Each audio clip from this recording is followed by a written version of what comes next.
Yeah, okay, so one of the biggest things that helped me shift my love life is, and I directly get this from calling it one, is that looking at your patterns, what we were talking about earlier. So I was like, okay, what is the pattern? What is the common thing that keeps happening in every single relationship? And I was just like looking and looking and looking.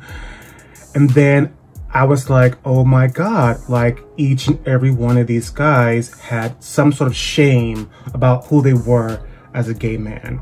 And so at the time, I didn't really know what that meant. I wasn't a coach yet. And then I had a coach at the time, and I told her over the phone, she goes, oh my gosh, she goes, I didn't know you were out. I said, well, I'm out. I said, but I don't know what is this coming from. And it is really hitting me. And I don't want to date people like this. And then she goes, where in your life that you can express yourself as a gay man? And it was like, boom, it was my mother. Like I had never told her about any relationship. I couldn't really get it out to tell her. And I was like, oh my God, like that's it. Like it was a direct connection to how I was unconsciously choosing men who didn't hold me accountable to be my full self.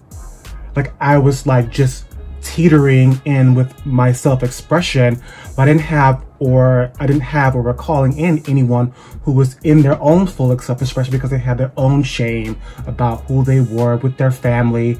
And I was just like, I gotta shift this. Even if it cost me my relationship with my mother, and I had to one, be willing to put that relationship at risk.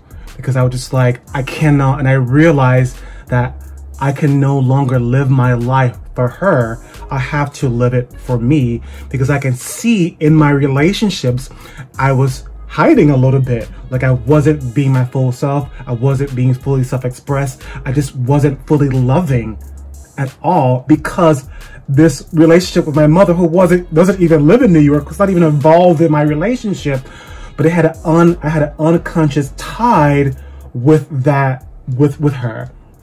So I had to break that.